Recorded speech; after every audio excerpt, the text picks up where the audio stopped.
المتابع تكون ماشي في شارع حيوي جدا ومليء بشر ماشية وعربيات ماشية وكله ماشية وعماير، شارع حيوي في المدينة اللي انت عايش فيها. وإذا بدون سابق انذار عمود نور واقف، فجأة تحصل الكارثة، فجأة بدون سابق انذار العمود يقع. طبعا كارثة، ناس بشر كتير، عربيات، ناس. ايه اللي حصل؟ الموقف ده كان عبارة عن معجزة، الموقف ده حصل بجد. يلا بينا اقول لكم ايه اللي حصل، والقصة دي هنتعلم فيها اهم درس، ان دايما لطفه يجري وعبده لا يدري. اهلا بيك عزيزي المتابع. النهاردة معادنا مع حكاية جديدة من حكاوي رون المصري. وطبعا قناة حكاوي رون المصري هي قناة بترصد حكايات حصلت في الواقع بتاعنا وايه هو المغزى منها. يلا بينا قبل ما نبدأ حكاية النهاردة عزيزي المتابع، جهز مشروبك المفضل عزيزي المتابع، والله بقى بينا نبدأ حكايتنا النهاردة، لأن حكاية النهاردة فيها درس وعظة رائع جدا. يلا بقى بينا جهز مشروبك، اعمل بوز وجهز مشروبك وارجع اسمع الحكاية، حكاية النهاردة بتاعت لطفه يجري وعبده لا يدري.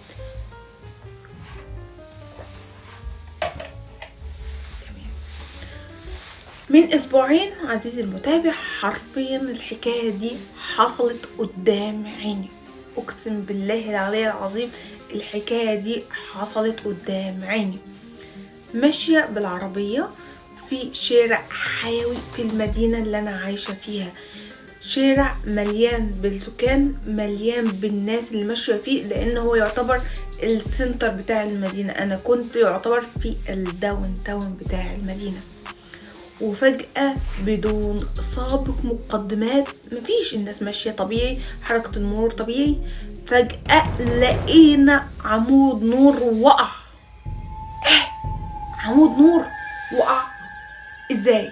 وعمود نور ده يعني لو وقع في تحتيه كمان ناس بيبيعوا اي حاجات بقى، جايلين بيبيعوا فاكهة، بيبيعوا حاجات، فيعني لو وقع على الارض تبقى كارثة، لا اما هيدمر عربيات، لا اما هيدمر الناس اللي قاعدين بيبيعوا في الشارع، لا اما هيدمر ناس ماشيين عاديين بدون سابق انذار. واذا بالمعجزة الالهية بتحصل قدام عيني حرفيا، المعجزة الالهية وبدون سابق انذار، بدون تدبير بشري، ولكنه تدبير الهي من رب العالمين. في اللحظة اللي العمود فيها بيقع، تيجي عربية محملة اقفاص خشب. انتوا متخيلين؟ طبعا انتوا مش متخيلين، اكيد هتقولوا لي ايه القصة الفانتازيا دي وايه المعجزة. طب انا هجيب لكم الدليل والبرهان. ادي الصورة اللي انتوا شايفينها دي، انا من كتر ظهور المعجزة والله ما قدرت اصور فيديو. انتوا متخيلين عربية اقفاص خشبية تيجي في اللحظة ان العمود فيها بيقع، وبفضل العربية اللي محملة اقفاص خشبية دي انقذت من كارثة كانت حقيقية، كارثة كانت ممكن تدمر ناس كتير، تدمر كل حاجة. ده عمود نور يا جماعة، مش حاجة بسيطة، لكن تدبير ربنا سبحانه وتعالى ولطفه بعباده كان أرحم علينا من أي بشري على وجه الأرض.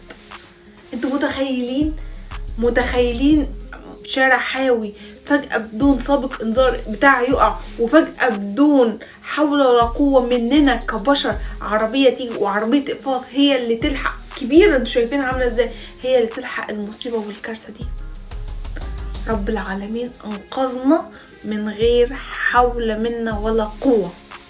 واول ما شفت الموقف ده افتكرت كلام جدتي رحمة الله عليها، كانت دايما تقول لي يا روني لطفه يجري وعبده لا يدري. اقول لها يعني ايه؟ تقول لي يعني لطف ربنا ماشي حوالينا، على طول لطف ربنا ملازمنا. فما تتضايقيش على اي موقف يزعلك، ما تتضايقيش عن فقدان اي شيء، ما تتضايقيش من كل حاجه، لان كل حاجه بتضايقك هتلاقي لطف ربنا موجود فيها.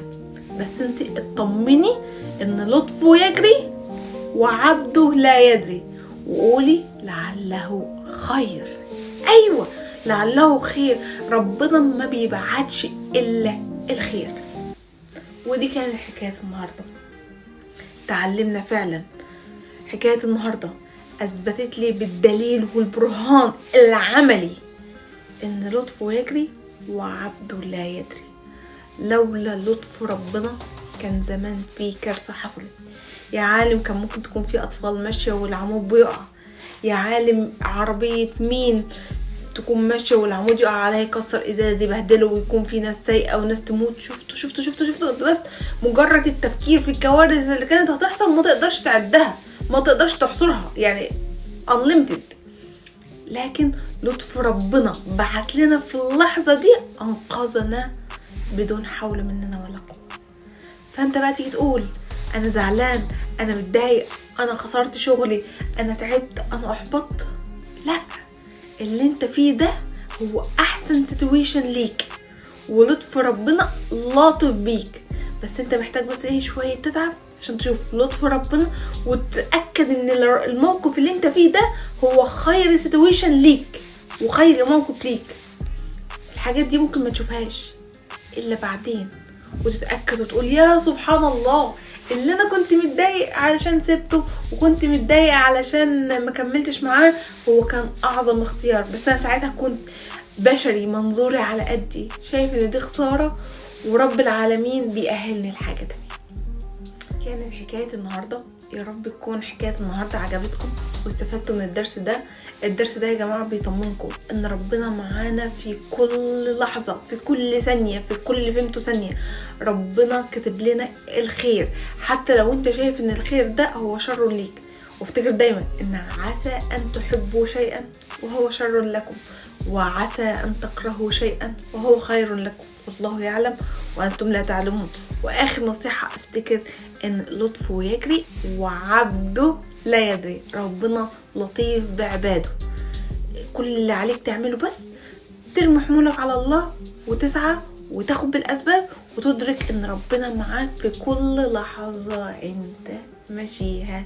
وتطمن، الرزاق اللطيف المطلع على كل شيء موجود معانا 24 ساعة في 24 ساعة. فكن مطمئن واطمن انت في ايدي امينة. بس كده، ودي حكاية النهاردة، لطف ويجري وعبده لا يدري. يا رب تكون حكاية النهاردة عجبتكم. ولو عجبتكم حكاية النهاردة ما تنسوش تدعمونا بالاشتراك في القناة وتفعلوا الجرس وتقول لنا ايه اكتر مقطع او اكتر جزء عجبكم في حكاية النهاردة. واشوفكم ان شاء الله في حكاية جديدة من حكاوي رون المصري. ما تنسوش بقى تعملوا لنا فولو على الانستجرام وتعملوا لنا فولو على التيك توك.